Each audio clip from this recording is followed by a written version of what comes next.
Good afternoon, David. Episode 60, No Art, No Life. David Duvall, and I'm Jack Cole. Jack, 60 of these, that means what? Over a year, over a year? Oh, definitely. We began in April of 2025. Well, I hope that there are a lot of people watching, and if the people that are not watching, at least tell the people that are not watching to not watch.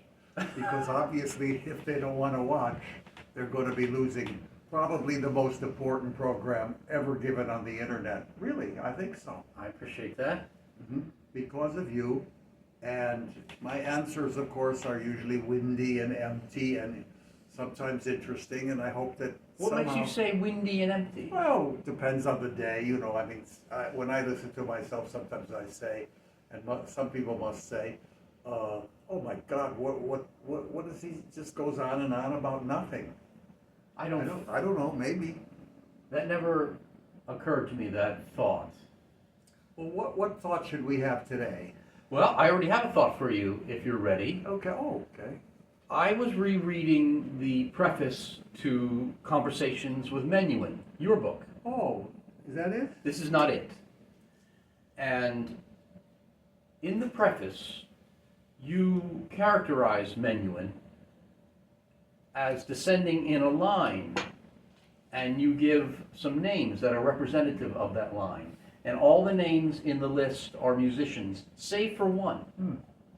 And you also put him as a descendant in a line of thinkers, including Albert Schweitzer. And I was wondering why you picked him alone to connect in an extra musical way with Menuhin. And then I'll ask you my question. So you want to know why Schweitzer is in that group? Yes, you give a list of composers and performers that you feel are representative of the progenitors of the things and ideas that Menuhin stands for. Okay, I'd like to also say something about writing itself. When one writes, there are many deviations that go on at that moment, and maybe a name comes out that you were thinking of or that you had not thought you were going to include, but it just came. And I think that's where the pen has its life of its own in Yes. some ways. Let's say you start you start a essay, as you've done many times in your work, and it goes somewhere that you didn't think, or sentences that you never thought would come out. And so it may well be Schweitzer was just in a line of great men or something in my mind, and I just thought maybe it's cute to put him in. All right. Well, Well, that's sorry. oh, not at all. I'm sorry. Go on. I followed the idea of Schweitzer to this little volume of excerpts from his works that has always been in my shelves. Oh, And because, as you say, the pen had a mind of its own, then the fate had a mind of its own, leading me to this little volume that I had never pulled off my own shelves. isn't that And something? yes, and in the early pages, I came across a passage that's from his Memoirs of Childhood and Youth, Schweitzer's. And it reminded me of the game, if you will, that we've been playing, where I've asked you Oh, I love that. Yes. to think of a question for someone that I give you the name of that person, and you get to ask them one question as if to start an interview in the style Right, of your right. interviews from the past. Right. So I'm going to read you this passage from Schweitzer and then ask you a different kind of question today. So here's the passage. And this is Albert Schweitzer from his Memoirs of Childhood and Youth. When I look back upon my early days, I am stirred by the thought of the number of people whom I have to thank for what they gave me or for what they were to me. At the same time, I am haunted by an oppressive consciousness of the little gratitude I really showed them while I was young. How many of them have said farewell to life without my having made clear to them what it meant to me to receive from them so much kindness or so much care. Many a time have I, with a feeling of shame, said quietly to myself over a grave the words which my mouth ought to have spoken to the departed, while he was still in the flesh. So my question of the day is, are there names of people not of whom you would ask questions that we think of from the canon or of lore or history, but people that you have known that you feel were absolutely, critical in memory, to whom you would, like Schweitzer, speak again if you could? I would like to speak on that very much, but I would also want to go back to the Menuhin book for a minute. Sure. Because when I said that the hand does certain things, in this case it did not, though, because Schweitzer was not only the great humanist that he's remembered by, and the doctor in Africa and all of that stuff. That's not why he was in there. He was in there because he was a great musician, a tremendous organist, and a great scholar of Bach. His 2 volumes on Bach are indispensable, and gives us new ideas of the symbolism of Bach, which I don't necessarily agree with, but I mean, to read them are very interesting. However, he is also, and you can read a quote from something else of Schweitzer, what I don't know, but I used it in the small entry on the list student, and at this moment I can't remember her name. She's the dedicatee of the 3rd Mephisto Waltz, and he studied I believe in Paris with her. Oh. So he studied piano a great deal too. So Schweitzer was in my mind as a great humanist like Menuhin was, who was a musician and who played like very good Bach on the organ. It was really noted, I think even by Casals and others. I see. All right. So that's the reason that Schweitzer was among those musicians, because I saw him there as a musician humanist. I understand. All right. Mm-hmm. So now getting to your question, which was about Schweitzer's thinking on not giving enough praise and certain kind of, almost as like an etiquette in one's mind. You were ill-mannered toward that person that was so important to you. And that's a very commonplace emotion with almost everyone of any kind of sensitivity, that you actually probably gave more than you thought, because that's why that person took an interest in you as well. There must be a mutuality of interest in anything that is successful. So in one's mind there is I don't know if the word is guilt, but yes, I've had it many times. Someone died and I said, oh my goodness, I liked that person. I don't know if that person ever knew how much they meant to me. I understand, yes. So I think it's a commonplace emotion. Okay. where most people, unless they're crass, have it. I don't find it a big deal. Okay. You can't go around while you're alive saying to yourself, gee, I'm very intrigued and influenced by this person. I want to make sure that they know. You don't do that. You just take it in, and sometimes, especially if one is repressed, they don't give enough back. That's something to work on, because repression of anything like that means that you're not going to truly be appreciated in the long run by the people that you care for. They're not going to get enough back from you. You must give back. Sometimes you will always give much more than the other person, but there has to be enough that other person also, gleans a victory in it. It's a certain little war that you have with every human being. It's not can be a beautiful little war, but it is the warring plane of your psyche that says, I'm really getting a lot and I'm not giving back. And when they die, it's inevitable you're going to think that. Don't you Yes. think that? Oh, yes. And I guess the reason I responded to this passage was that, and I don't say this with smugness, but I went through a period where I felt satisfied that I was accounting for the people that had given to me. And I systematically, over the years, would write letters. And there was one name that remained. And when I finally came last year to think of writing a letter to this man, I concluded that, well, there was no way, the arithmetic forbid the idea that he could still be living.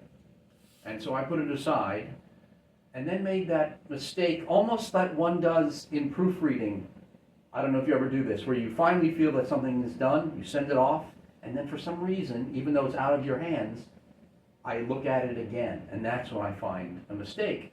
So I happened to finally, after concluding that this man could not be living, looked at the computer to find that he had only died a few weeks before I chanced to look. And was an elementary school teacher at a time of my life where everything was so balanced in an idealized kind of perfection of autumn and snow and soccer teams and jack-o'-lanterns and Labrador retrievers and practicing the piano, an idealized kind of time in which my time at school was not antagonistic to that.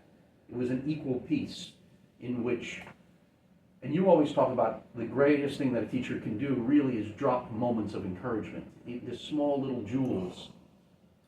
Everything. Someone was talking to me about, this new movie, The Odyssey, which I have no idea about, but, it certainly, there's been other bad movies made about The Odyssey. I don't know what this one's about, but my brother had told me that it was getting a lot of press and this and that or whatever. I don't know if you've heard about it. I've heard about it, but I haven't seen it. So, no, I haven't seen it, and I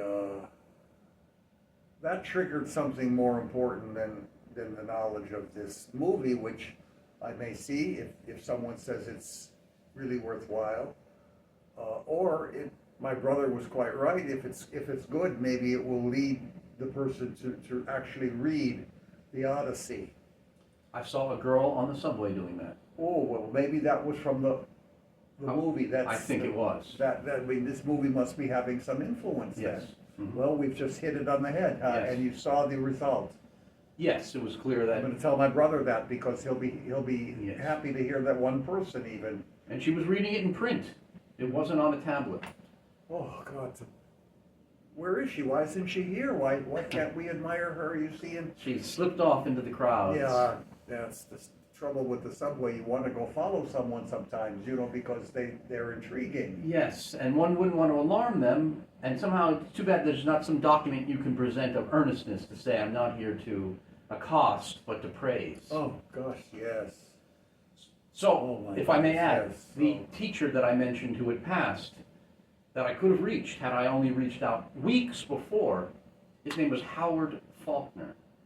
And anytime I showed an interest in my discretionary reading, he would fuel that. I think I've talked about on this program the idea of being interested in the books of Jacques Cousteau. And I almost don't remember assigned work in that school year. It almost seemed to be as if this man saw my interest and simply fueled those in discretionary reading. Well, he saw your individuality Yes. among this great group. I mean, this is the tragedy of democracy's educational system. That you all have to go. So you have 170 students you're teaching from 9 in the morning till 3, and you better, if you're a real teacher, find the people like you to be able to encourage, because you became a teacher not to have everything leveled off in some damn democratic, school system that gives you, a potpourri, a little smorgasbord of everything. That everything is nothing compared to the talented person that teacher perceives to be, and that teacher gives, that encouragement, that little golden drop. Going back to the Odyssey, the fact was that not that I ever told him that he was terrific. I don't remember. in the ninth grade, but at Monticello School in Cleveland, I really got interested in Homer's Odyssey because of this man's English class. And his name is Jack Freyer.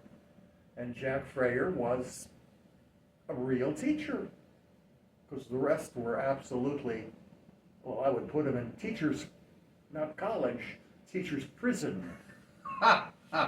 Yes. They can really do harm. Yes, From the piano teacher, Yeah. who has, harmed so many people, and young people leave the music because they just don't have any gift for teaching. Teaching is a major gift, but it's not one that goes down in history with you much.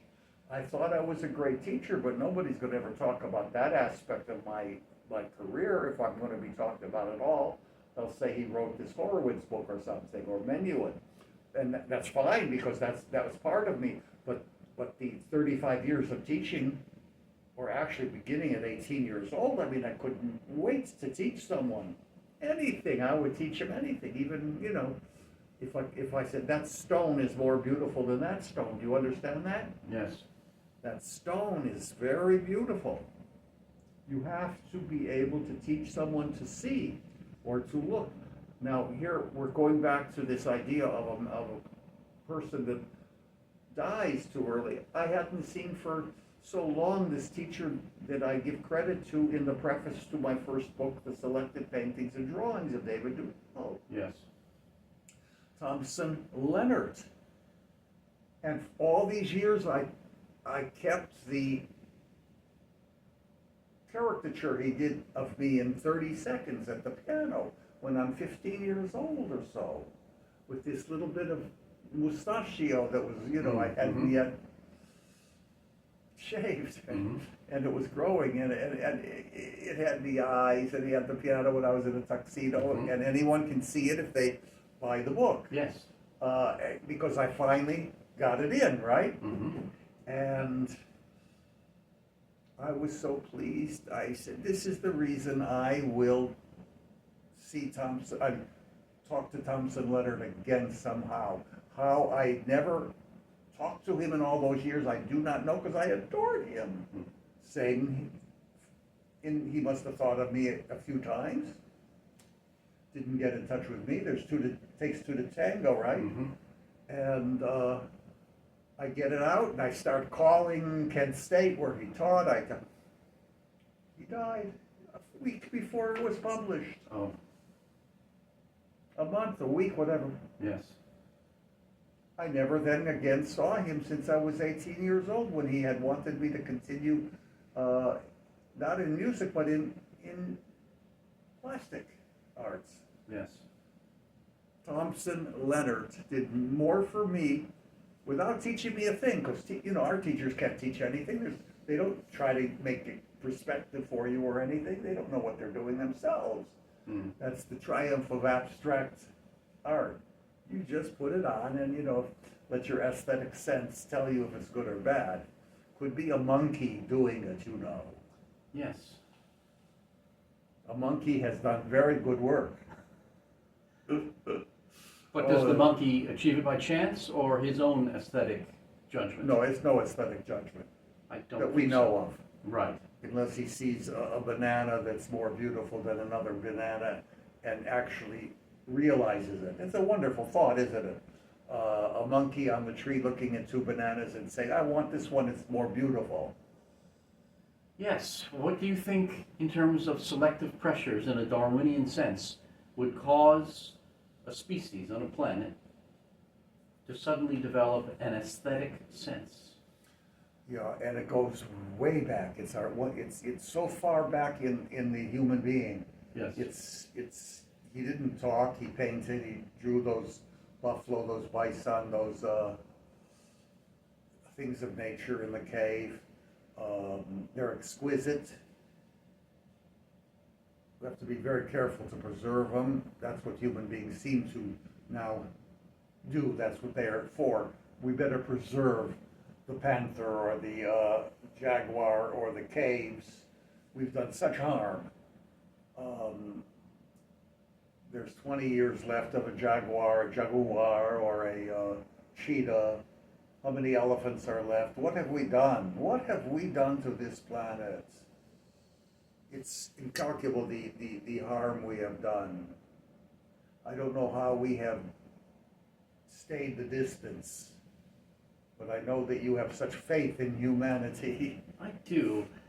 And isn't it interesting that if even our aesthetic sense, if it was simply placed in us from a selective pressure from the environment, if we're to think in such raw biological empirical terms for a moment, doesn't that reinforce even the title of our program? Yes. That it's a necessity imposed upon us by nature, the idea of no art, no life. Yes, and all that you say, I certainly agree, but I want to have it understood that, you know, this cannot have any idealism to it. It's what we see or what we hear can be pretty awful.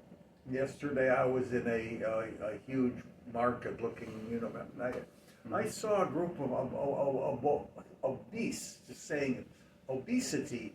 These people have let their dignity go to the point, because their despair is so vast, that they never stop eating. And we have a nation, unlike any other in the world, although a few are gaining, a nation of such obesity that a great writer like Paul Bowles, who had been an expatriate for many years, comes back for a tribute at the end of his life, and he says, "Get me out of here, I can't take the look of the people," because he had left with normal, so to speak, and we now have a huge overweight problem. And to see the energy that is being wasted just in trying to, young people walking. Now there is an aesthetic sense, because that is not the way we want the human being to look. Well, it's peculiar. We were speaking earlier today. As far as I know, I can't think from my own observation or from reading books or watching television nature specials, I don't think obesity ever occurs in nature, does it? No. You cannot have obesity in nature, because they would become impossible to live another day. They Right. would be found out instantly by their lack of normality physically, and they would be eaten. So I suppose it always emphasizes that an accruing culture always has to be balanced, because it seems to me that man removed from nature then is a victim of his own prosperity. I'm not saying anything very original. So how do we, what would David Duval's utopia conjure? How close, because we've heard even in America through people like the early 19th century community experiments like Brook Farm and Fruitlands, which all failed to have man responsible for producing his own food and delegating labor, and also trying to delegate creation in a very, very kind of communal way. All those experiments failed, even in our own country. What might you think would save us? If you could go, would it also be the idea? Do you think that, in other words, that the obese man or woman that you see on the street would be more likely to save themselves from obesity, not through diet or immediate exercise as the only thing that they can grind against, but again, to have some kind of cause in nature? And again, wouldn't that be perhaps the impulse that is only in us, which is art? Well, that would then mean they would have to have dignity to have a body that was beautiful, as beautiful as you were able to do it through not these gruesome gyms. These should all be put away. I mean, this is not the way of staying in shape. I mean, it would be better to just read a book instead of, becoming so tired with all of your cardio. um,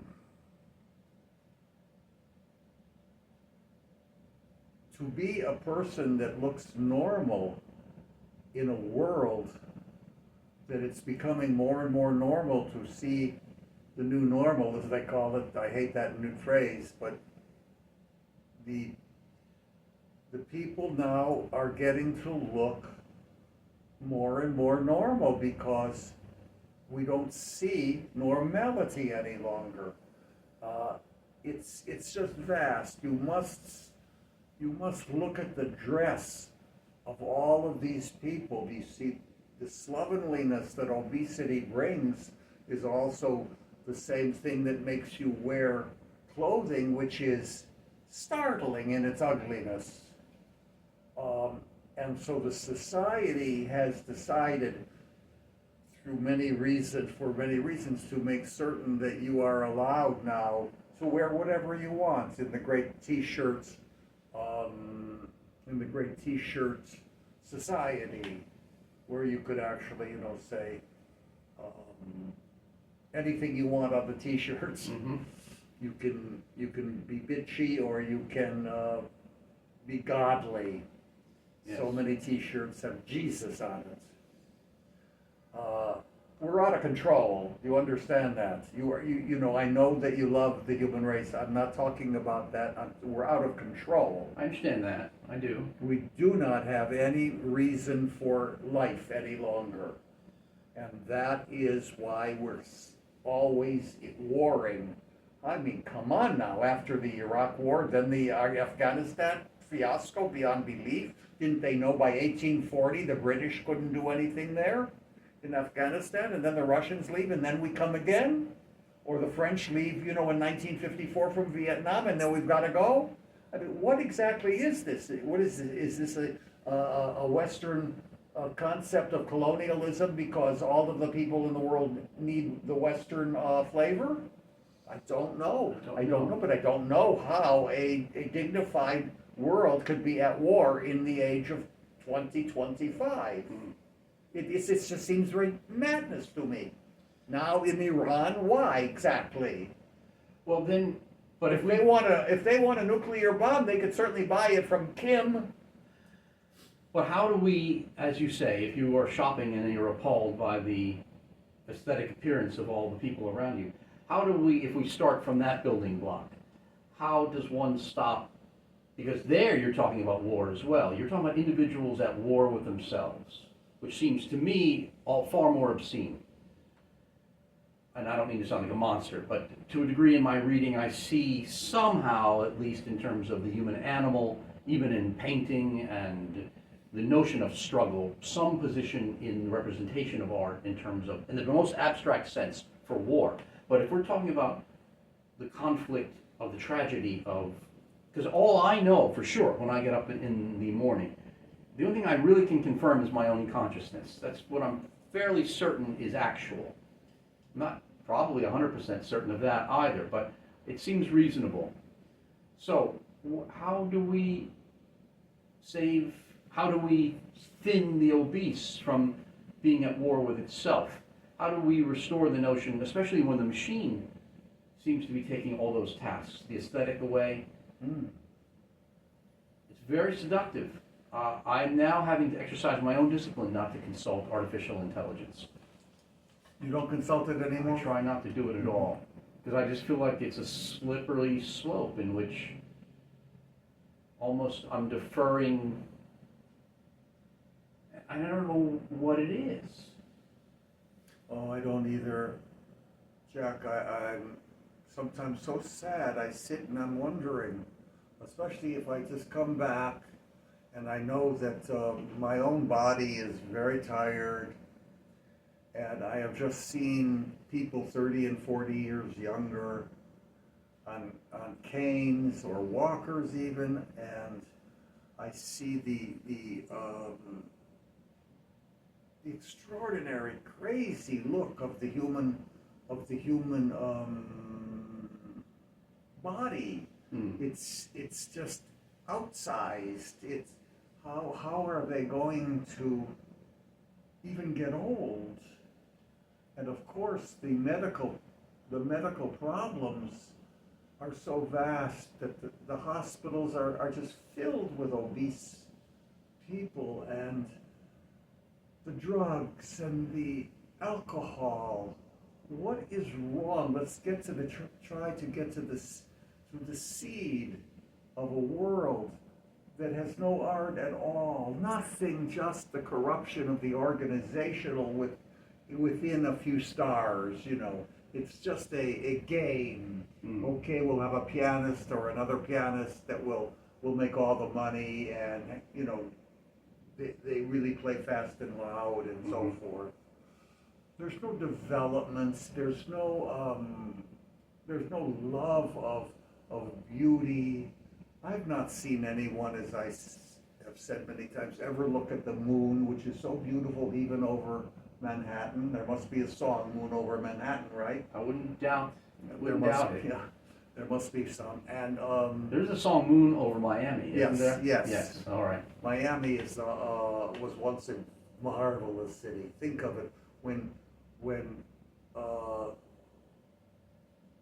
Florida was. When Delius, the great English composer, went to Salerno, and he had an orange plantation, and he literally became a musician in that time in the United States. He found the right teacher in America, think of it. And even when I was growing up, it was exotic. My uncle would always be going in the winters to somewhere in Florida. Now it's just cement. A few beaches with, you know, junk on it.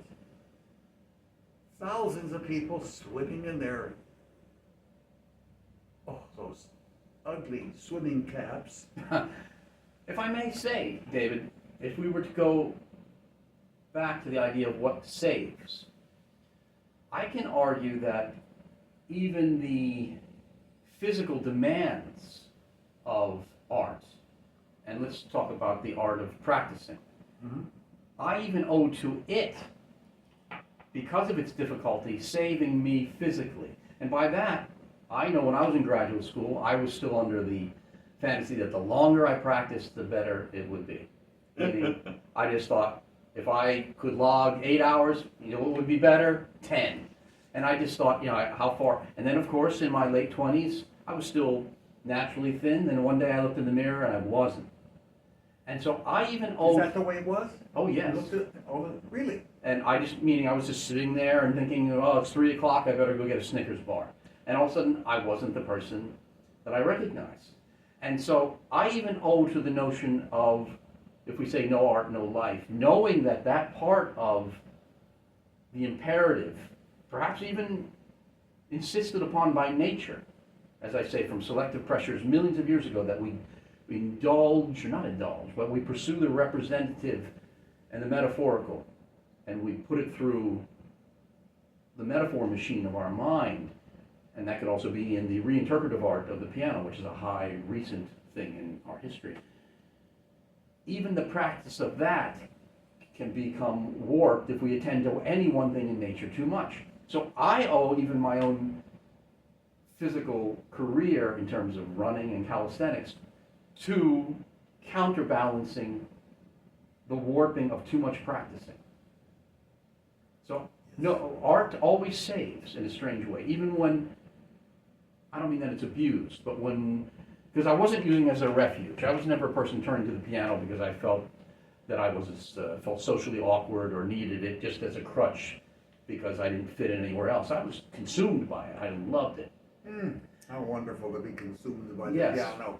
And however, around 3 o'clock, all human beings, they say all primates have a kind of a low, you know, a blood sugar low. Oh, I didn't know that. Well, and I was turning to sweet iced tea and Snicker bars, and I thought I could burn it. I couldn't. So I'm just saying, everything, I too have, however, as you say, when you talk about, you know, the kind of almost the comic notion of people going out for their cardio and things. I swing on a pendulum trying to maintain those things, but I think it's both the drive to place myself back in nature, Because the caveman, in order to, portray the mammoth or the elk that he had slain, so he could feed his family and clothe his children and also experience the mythic drive of the hunt, well, that had to be earned in, I guess a high caloric, burning hunt. So we always have to recreate our natural state, no matter how comfortable we get. And that's a lot to ask of people. So how do we tell Well, people? but no one asks anything of people anymore. Right. Just let me do what I want. So how do we stop that? The notion that has You have happened. to use the media, you have to use the television. A good example was in the 1970s, the highways were filthy, everyone driving at all times, Yeah. and they were always using the automobile, and they were going everywhere. This was the height of American, it seems, the traveling experience, which is nothing to travel. On a highway is the most boring thing in the world. So what we call travel is just being on the cement and, going 2,000 miles to get to Las Vegas and gamble or something. But the real fact is that I actually forgot what I was saying because I got so into the idea that we were driving into nothingness. Yes, In this automobile, I despise cars, basically. I understand. I don't like the idea that you're going somewhere where there's no anything. I mean, what is travel? Travel used to be an adventure. It was something that you would see. Percy Granger said, I like to walk because when I walk, I can see what's around me. Well, that's why I wanted to ask, because we know that you're working on a piece about Percy Granger right now. Yes. And he was a man that was not amused by anyone out of shape. He, couldn't tolerate it. That's your responsibility. Well, I'm amazed that I didn't come to him, and I still don't know much about him, but I was shocked in your film, The Golden Age of the Piano, where you talked about him being one of the first people who may have taken running as an avocation very, very seriously. Yes. In the way that we imagine it now. And he seemed to find his way, and I'm not in no way comparing myself to the elevation of a Percy Granger, but I'm amazed that I didn't learn about him because the very thing I described to you happened to me, where it was the piano that drove me to running. And you say, according to your film, and I'm sure in the article, that he would run in between places of engagement for performance, and he would have his baggage sent ahead, and he would run there? Yes. I don't know if I'm going to say it exactly that way because it was true, but there are so many instances. And he would walk in the South Desert 60 miles in Australia. He would go into the Zulu areas, because he was interested in them, and he invited Zulu warriors to his concerts. He was an extraordinary man in every way, and he was a great musician. And what can I say is that we have, we're living in a time of sheer laziness. He never stopped. Yes. He never stopped. And I think that most creative people never stop. You never stop. I never stop. It's this stopping and letting this society, which is so organized around leadership, putting you in real physical danger, meaning at all times you're inert. So you have to now use television in a much more proper way that will provide action, and that is like when in the 670s I had begun talking about this before. There was so much filth in America, and there were lots of commercials, if one remembers. I certainly remember them in Cleveland or wherever. You mean about littering? Yes, that, make America beautiful again. It would go on all the time as spots. And make America beautiful again, and it worked. Sooner or later, people were starting to get guilty about throwing out their bottles and their trash from the car, which I used to be able to see that all the time. It's amazing. You don't see that now because the guilt works. True. But it certainly has, wow, I mean, we just don't, we don't have any world of enterprise anymore. We just sit and watch. And we can't do that any longer. We must lose the poundage. Okay. We have to. I don't know how we're going to do it because I think you had said something about it that we really can't go forward at this amount of weight. I don't know. I mean, I see how it can happen. When one is walking down the street, temptation is everywhere. But what can you do I don't know. when you're so overweight? I don't know. I mean, I'm not happy with my stomach, but it happens not to be fat. It happens to be physiological. Mm-hmm.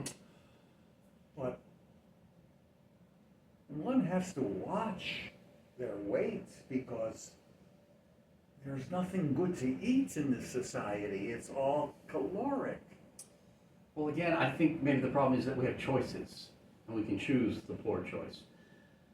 And is that why we have, because people had less choices? I can't think of a pianist from the 19th century in a portrait. Maybe say Brahms. He looked rather rotund in late life.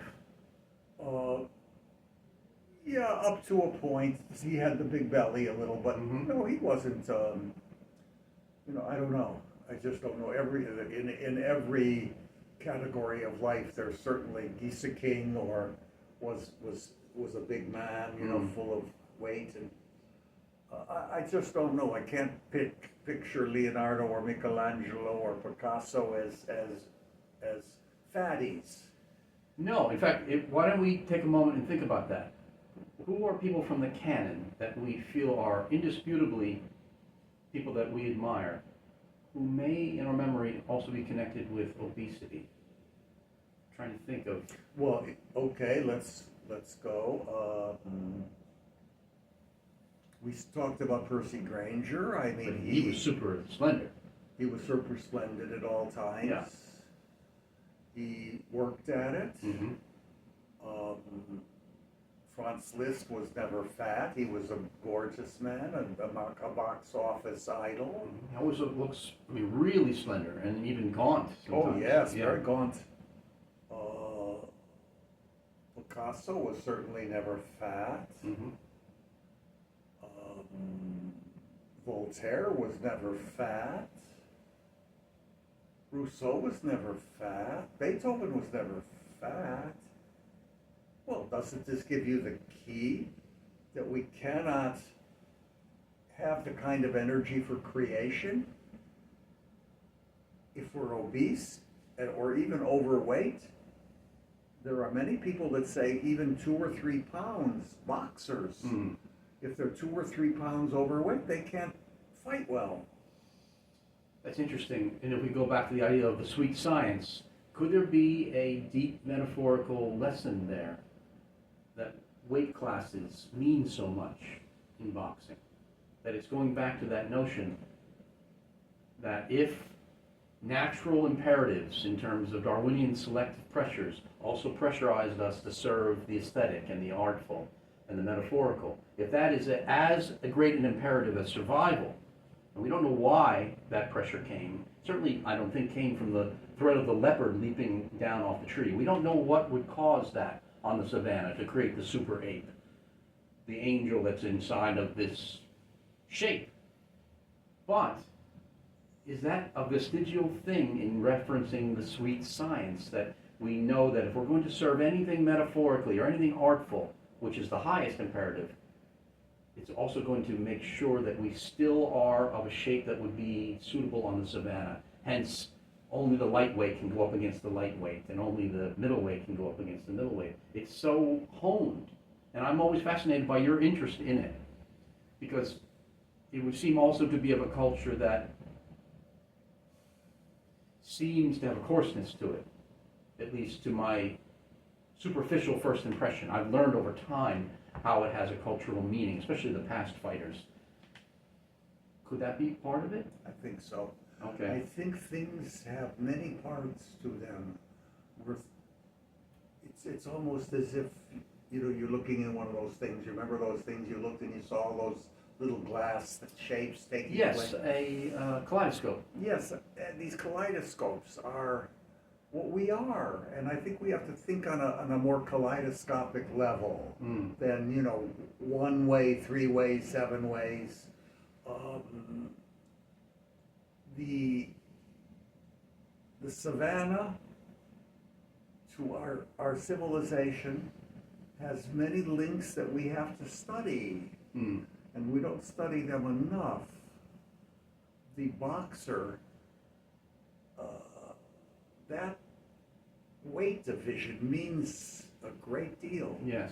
For you cannot make a middleweight, even if it's Sugar Ray Robinson, who did go into the light heavies and so forth, and you've got to stay within your bodily area, and you can't become, in real life, fat. You have to give credit to your bone structure, your height, and how much you can weigh.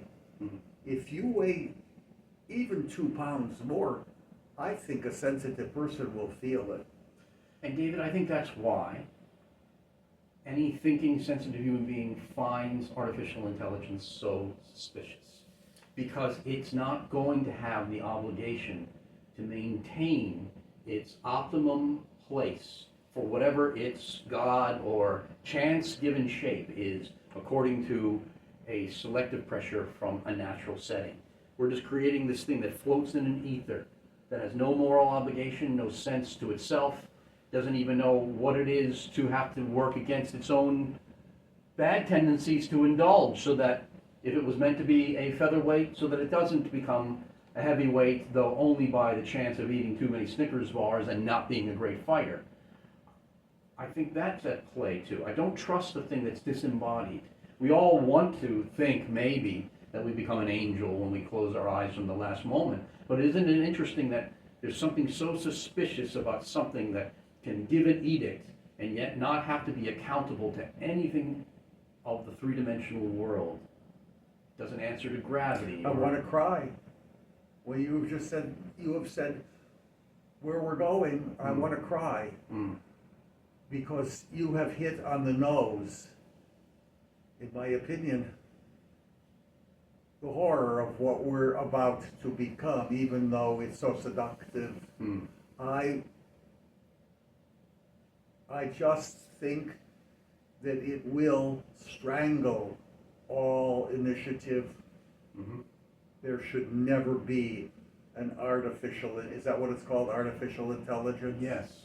There can only be the human intelligence, and no matter how seductive any specific item or area is, get rid of it. It's not going to help you in the long run. It's going to destroy us. No possibility that it will not destroy us. Sorry. Yes. Very sad. It cannot compose. It cannot take a little pregnant melody and make a beautiful popular song out of it. It can't understand the thrill of romance. All of the human areas are out of its reach and must always be out of its reach, even if it has to become law in all countries universally, that we cannot dare put above our heads something more powerful that will stop our imaginative process. And that goes back to Beecher again, who Yes. you reference a lot. And tell us again his full name. Willard Beecher was a psychologist who I studied with, in a sense. Yes, I would not go to him without the idea that he was my teacher. He was my teacher, better than any piano teacher. Mm. I never had a piano teacher that equaled him, and he never played the piano. So, yes, so culturally we all preach the doctrine, not with the same effectiveness that he does, but the self-reliant notion that we really shouldn't be putting anyone else's head above our own. No. And yet that's what's happening with the computer. Oh, Jack, we put this ahead. We put this. It's. Yeah. in people that you would never expect Correct. because it's so seductive. And I include myself, meaning people will mention, oh, just try it for fun, see what it says. And I think just like when I was 6 and someone says, try playing with that toy car for a second, I do. And then I see the danger of it because it seems to affect personality. And With the will, we have only begun. yes, and yet you were talking about how Beecher even preached the glory, the miracle, the virtue of making mistakes and knowing that we possess them.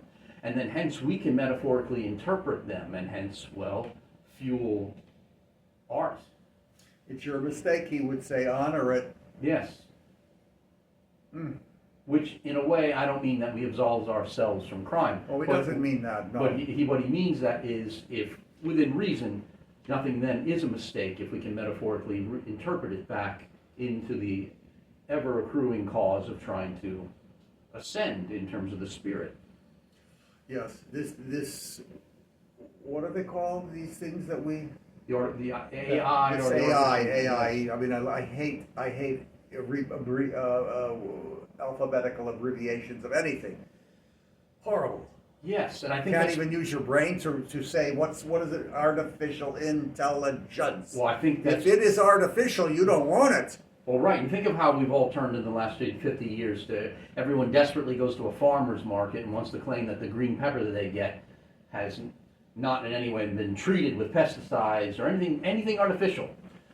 And yet, those very same people, with their yuppified quest to get all of these pure, ostensibly pure vegetables, and get everything else out of it that, for a century had been worked to be put in it, will then consult the robot as to where the great market is to go. Yes. And that's more sinister than I think than eating anything with artificial Oh, colors. in it. this is so sinister. Yeah. I've seen it. It's it will write your paper for you. It will criticize you. It will and then it will be puritanical against you if you don't want to follow, let's say, a certain rule, because it's programmed by very stringent rules as well, Yes. which are very un-me. Correct. I'm not interested in rules. I'm not interested in dotting the I even or the T or whatever. So it's your enemy. And I've seen it at work, and since I'm so far away from that attitude, I haven't seen the danger yet. Mhm. But if I start, oh well, let's take a look at what AI does. Bad news. So please, let's legislate this out of our world. We don't need it. We don't need the proper comma, and we certainly don't need some sort of crazy conglomerate opinion that has been. Who has done this? Who has done this? And yet maybe the great optimistic thing is if one has the discipline to refrain from using it, one will start to recognize those who can start the world anew again by recognizing fellow men and women who don't consult it, because I believe you can sense people who don't use it. Because those are the people who will even have memory for things, have points of reference. If something can be consulted universally, I don't see how people will even practice memory eventually. Well, they won't. Yes. Oh no, it's the end. It's the end. You cannot have a creative human being if it's tied up with something artificial at all. And artificial intelligence? Oh, we have really gone too far, baby. Yes. I think We have gone too far. I don't need it when I look. I say, oh yes, I see. Oh yeah, but I've not taken enough seriousness about it. I don't really, even look at it. I say, oh, maybe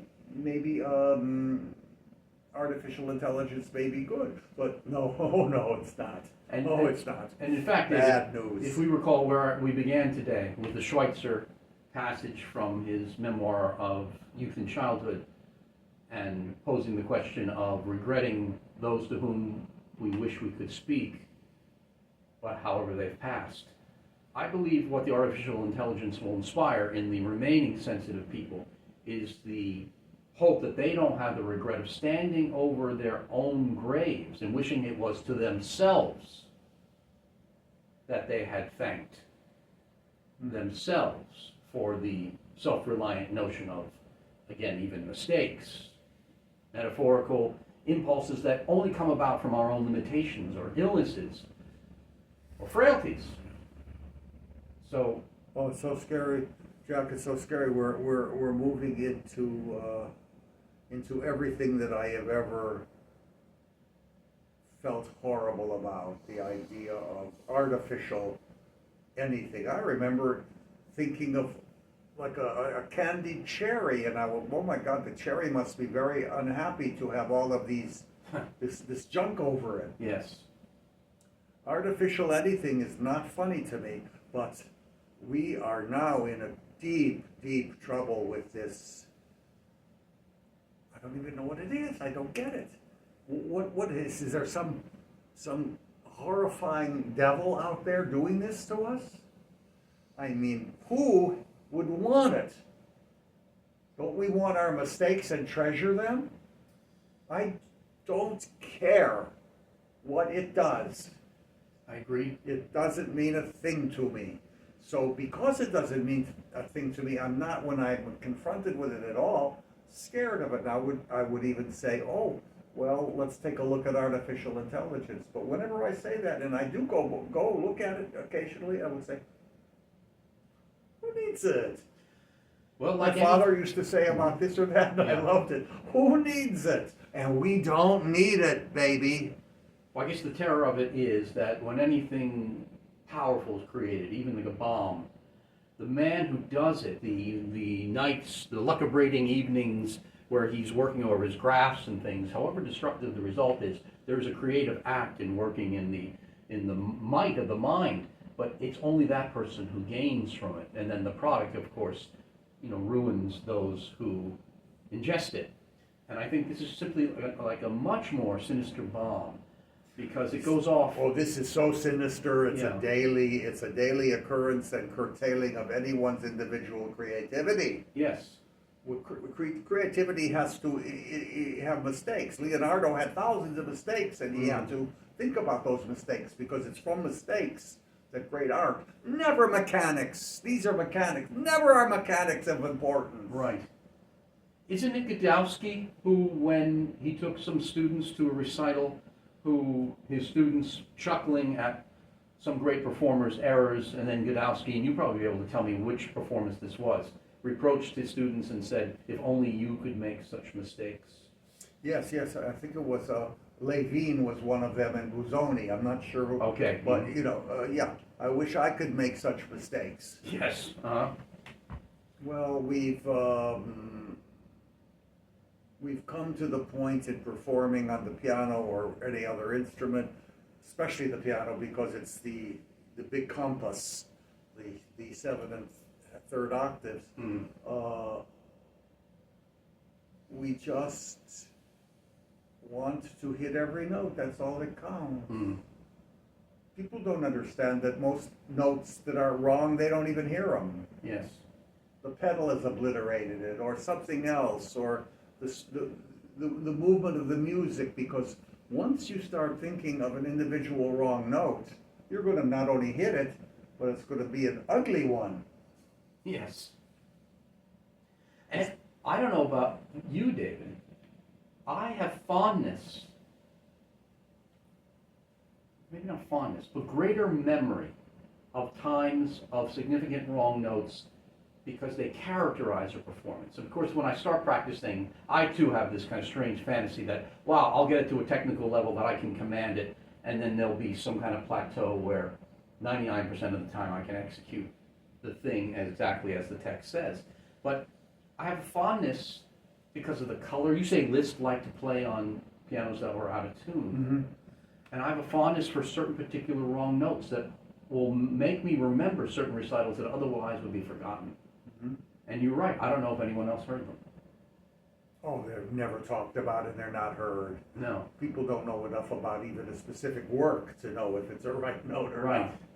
not. They're so illiterate musically that one Schumann fantasy would be a lifetime of study for it to even, ingest into their nervous systems. And there's that great passage in Walden, of course, in The Snow, where Thoreau, who's a master of his own home village, finds himself emerging out of the woods on a very familiar road and realizing because of the snow, he doesn't recognize it at first. And then, of course, there's a wonderful phrase, this is a paraphrase, we're very close, but only in getting lost do we find the world. Oh, So- love it, love that. Yes, Oh, yes. Without that getting lost, we can't find anything. All of these note perfect performances can be thrown into the ocean. yes. It's not human. Hmm. There's no such thing as not a note smudged or smashed. It's Mhm. impossible. And the minute you have too many of them, you just say, well, it's time to clean them up, damn it. Yes, Which means I've got to go back to that mechanical world of hitting the right note. Because, of course, in your own mind, it's already there. If you are creative and you are playing, you really aren't even hearing these wrong notes in the same way that maybe the detective or the critic wants to, listen to it. I think I've mentioned this before, David, but to such a degree do I love a particular recording of Horowitz that is a live recording, and I know you know the RCA late 78 or 79 live concerts that has that Mephisto waltz in which he interpolates parts of the Busoni Yes, version well, yes. and some of the figuration that he conceives himself. But if you recall, in the early parts, in the A major parts, there are some spectacular wrong notes. I do. And I had the wonderful, miraculous experience of hearing the Mephisto Waltz for the first time in life from that record. So that when I hear it now and hear someone else strike those low A's perfectly, I feel like something's missing. Isn't that strange? Well, it's a beautiful understanding of what really music is. Yeah. It can't be described, and as for the rightness or the wrongness, oh, so many composers could have put many other things in. Are you kidding? We look at music on it's like a mystical level. We don't understand it because we don't know how music's constructed. We just have this thing called feeling. Oh, it's so great. It's so electrifying.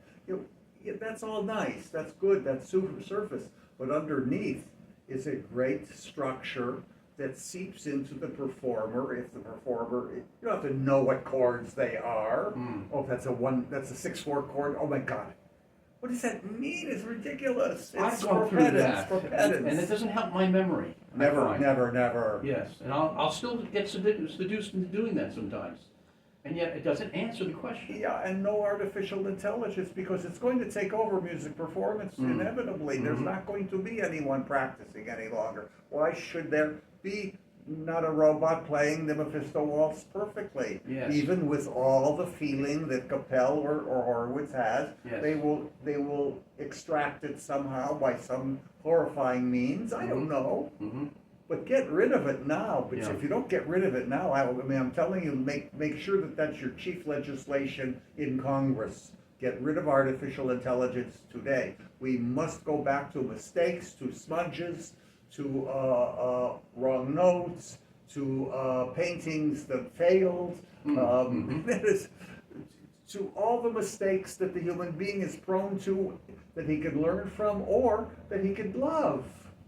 I love my mistakes. They're mine. Yes. I treasure my mistakes. Yes. I'm not interested in no perfect performances. I can't stand them. It means there's something wrong in that person. That person is colliding into that ideal of mechanism. Yes. Mechanistic. So we have a great field of beauty that we explore from the Beethoven or the Mozart sonatas, the Bach Well Tempered Clavier. These are immortal works, and they will go downhill consistently with an artificial intelligence pianists playing them Yes. the way everyone likes them now. Notes perfect, clean. I was going to ask you, David, you said last week you were working on, I forget the K number for it, but the later B-flat Mozart sonata. Oh, yes, I've continued it, and I just love it. And I was thinking, having looked at it myself, it makes a remarkable point, really, about form, and we like to talk about form. And do you agree that one of the, what was it, Virgil Thompson called the music appreciation racket? Yes, yes. And do we agree that the music appreciation racket often tells one that in a sonata allegro movement, we have a first subject and a second subject, or a first theme and a second theme? But isn't that sonata remarkable in proving that really what's being weighed against is two kind of fundamental harmonic positions? Because the second subject is the same as the first one. It's this little outline of a chord. And when you get to the F major, the second, the dominant, he has you playing the same. There is no second theme. Yes, yes. And I've not gotten that far because you're much cleverer than me in analysis. I haven't gotten that far, but I've been feeling it. Yes, well, that's because you're smarter than I am. Oh, God, no. But you see, I'm making the mistake of stepping out of nature. I'm making the mistake of analysis, or trying to figure out what makes that cave painting, if you will. How do I then make it a perfect rendering of the elk? But no, it has to remain this wonderful gossamer thing on a smoky ceiling of a cave, so to speak. It's an utterance of the human affect. And so that's, I mean, I feel that's a little bit of a flaw, because it doesn't help my memory, doesn't help me play it any better. I remember studying that piece when I was 15, and I memorized it easier then than if I were to try to do it now. Because I feel like I'm smarter, and I have these other ways to dissect it, but I'm really just, I think it's Emerson who has that wonderful phrase, we murder to dissect. Oh, we murder to dissect. I have to remember that. Yes. We murder to dissect. And the thing is, I Remember what Krishnamurti said, Yes. analysis is paralysis. Yes. So it commands my respect that you would have worked on it for another week, and you're still bathed in its fundamental Yes. feeling. And my brain, in an urge to want to think about it again, locked on to something that really doesn't serve celebrating its beauty. The fact that there is no distinction between first and second subject. It's Yes. part of its miracle that it stands alone to prove that there really is no such thing, even as sonata form. Oh, no. Of course there's not sonata No, form. yeah. And interestingly enough, there was no books Yeah. during the great age of the sonata form till about 1830. There was no books at all on the sonata form Yes. because it was a constantly creating thing. Yes. And then it became, the scholar's game. I mean, and the pedant and so forth, and the school teacher, and on and on. Mm-hmm. Yeah, there's a part of me that rebels against analysis. And then there's the other part where I use it just for a good thing. I like that. It's, I like, that really, yes, I see what he's doing there now. But analysis is basically paralysis. It takes away the beauty. Mm-hmm. And I'm not talking about that beauty of, that I was discussing before when we were talking about, the piece. It just has feeling. I have my feeling. This has nothing to do with feeling. There is a marvelous artistic analytic force, but it's always artistic, certainly with me, and I'm not interested in write notes, so that's why I could certainly never get a program ready, because it's too boring to hit all those wrong notes. I know what they are. Well, I think any really, this might sound like I'm trying to absolve myself of my own laziness, but I feel like that's inevitable with someone who really, really thinks when they're at the piano. You start to think about the pieces almost outside of their rendering. And I think that's what you're talking about. I mean, I respect the times that I've brought things up to Well, whatever we're talking about, I don't think artificial intelligence Yeah. will understand the nuance, because I'm not getting it myself yet. I know what you mean. There's many things I don't get in the beginning, and Yes. it will linger if I listened carefully, but, oh, okay, I got it, Yes. or I don't get it. Yeah. You know, we're so intelligence oriented on a scale of, you know, A, B, C, D or something, or 1, 2, 3, 4, 5, and then, okay, fifth, you're not good, you're not doing well. 5 is, no, all of these are arbitrary, terrible things that we've taught ourselves from the stupid education that we get, Mm. the pedanticism of it. It ends up you will learn nothing How do from we find school, nothing. Yeah. But how do we find the inspired people? I mean, we have to give children some kind of guidance. Yes, well, you don't really have to do anything outside of teaching them how to read, Mm. how to think meditatively, be very silent for an hour every day. You have to make certain that every child plays the piano, no other instrument. I mean, you know, you can do that Mhm. for fun, or your love of the violin or something, but the piano is a whole universe of beauty, and the whole art of the Western music, the intellectualization of Western music as we know it. It is only a small part of what music can be. Mm. We don't even know what music could be, nor does artificial intelligence know, and they know nothing unless we pump it into them, and then all of a sudden they become smart Alex, you notice. Yes. But what were we talking about a minute before that? Because I get so excited on each. Well, so do I. I think in a way we were talking about how the analysis of form betrays a kind of abstract sensibility that only the human heart carries. Yes, only the human heart. It goes back to Yes. that. And everything from, you may prefer analysis, and I've never known any pianist, let's say, that, or what musician, that if they prefer analysis, they will always play plucked. Everything is plucked harpsichord, you know. Mhm. If they understand the heart's needs, they will go in different ways. If they understand the deepest areas of the heart, they will go deeper into their interpretations. They will become co-creators. Yes. There'd never be any, you know, what's the big deal about playing someone else's music if you're not at least the co-creator? Because any pedant can play the score, and it's going to leave you cold if you are a warm, passionate being. I remember at Juilliard there were many pianists that played everything very excellently, but you'll never remember one performance. But every performance that has something human in it, or warm, or Yes. of hot blood, or something, I will remember. And I don't mean anything eccentric. I mean always the trying so hard as the interpreter, too hard, by the way. They really worry about ridiculous fortes or Yeah. pianos or whatever. This is all arbitrary stuff. If you went back to the composers, I said to Aaron Copland, did you ever think that any of your fortes or pianos or crescendos had really any definite meaning for you? No, he says, I never did.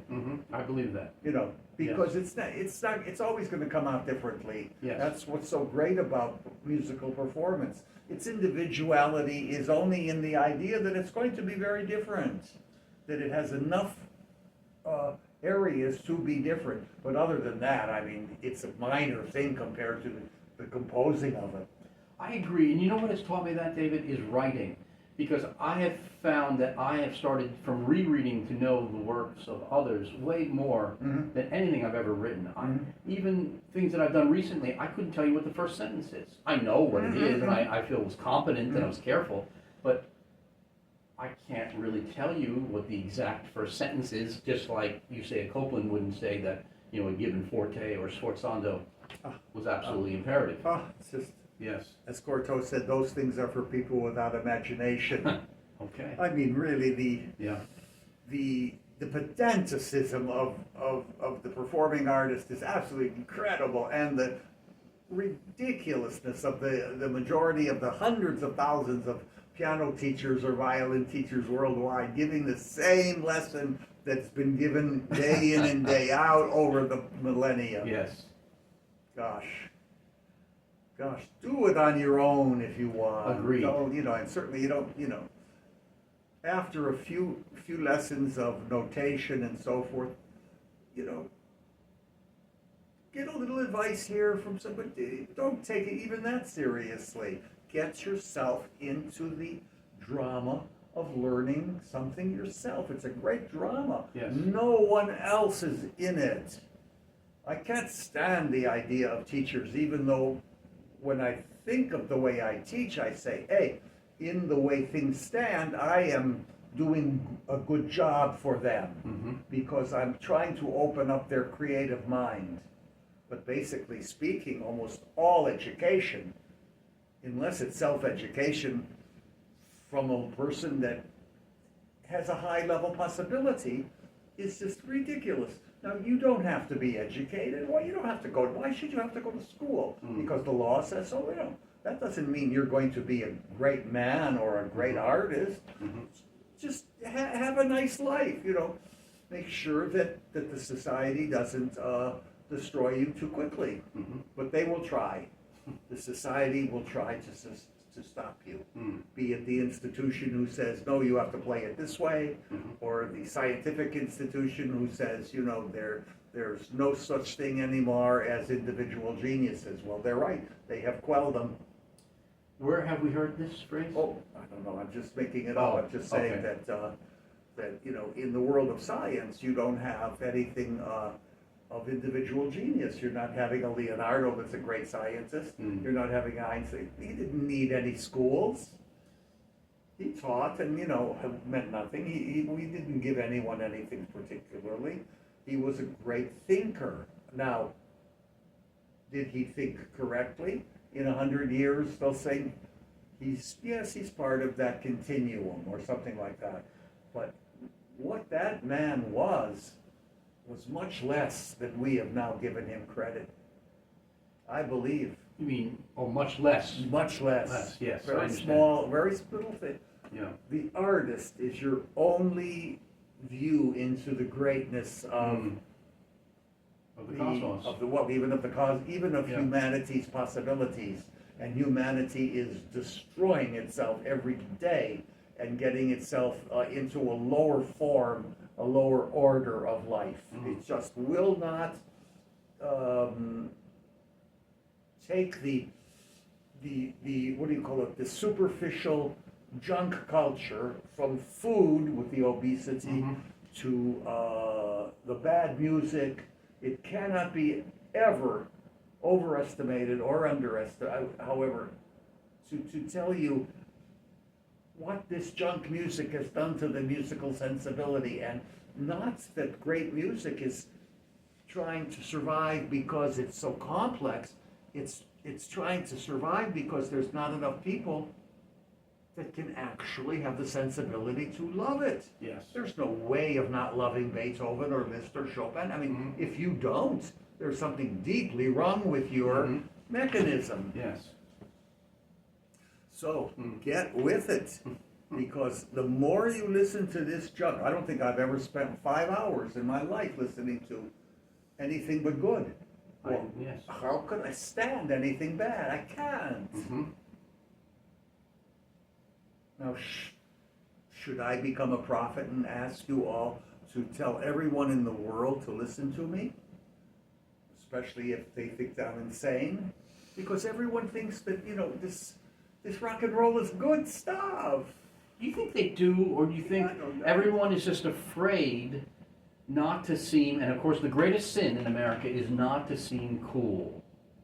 Not to seem that you can't have a sense of humor about yourself and not be so serious. And the thing is, I think all of that is the great tragedy. Well, they're so serious. That's what I mean, they're so serious about The defending human being is so serious now. about stuff in which, and I don't think of myself as a snob, I don't understand how people are attracted to these other things. I don't either, and of course I'm not a snob, Mike. I don't even Yeah. know how to spell it. Snob. So, I mean, no art, no life, please believe me. If you don't believe me, try it. Try to understand that this is your open door to a greater life than you are living. Because most people, as I see it, watch them, look at them. You don't have to think hard. Take a look at their eyes on the street and their gaze when they look at you. I mean, they can scare you by looking at you. Yes. Well, what can I say today? Am I being too forceful? Am I being too vengeful? Am I being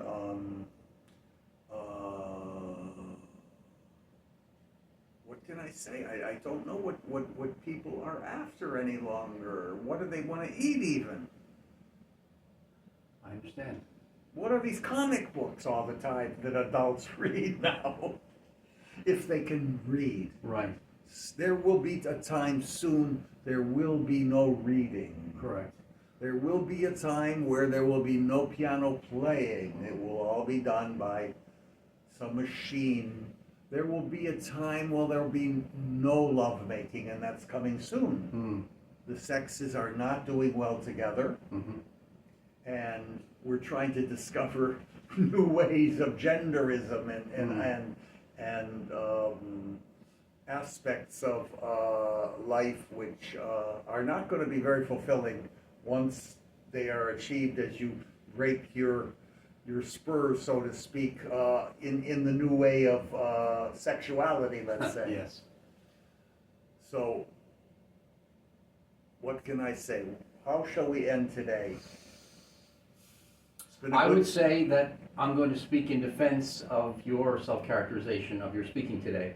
You were saying, how does one who's listening to you today react to you perhaps taking the stage of a prophet? And I would say that the world needs a prophet, and that a prophet may seem alarming, a prophet may seem angry, a prophet may seem ill-tempered, a prophet may seem tempestuous. I'm all of those, yes. But those are the signs of nature.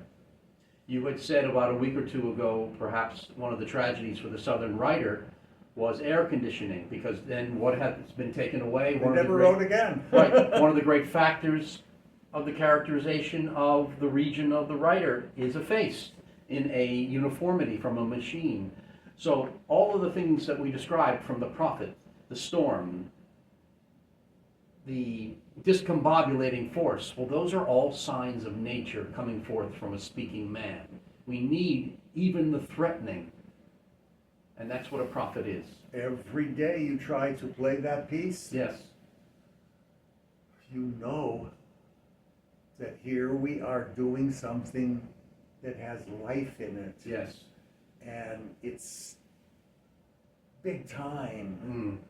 You know that this is greater than you too. We're not being unhumble. What's the word? I don't know. I'm not sure. I don't know. Okay. I do know that it's bigger than this little fragment that the machine is. And when I go to the piano and I feel that, wow, this has been a good day. I actually feel I progressed a little on this piece. Not your progression, not this fantastic wunderkind, Right. but just me, who really has lots of hard times in learning. Same here. I understand. Yes.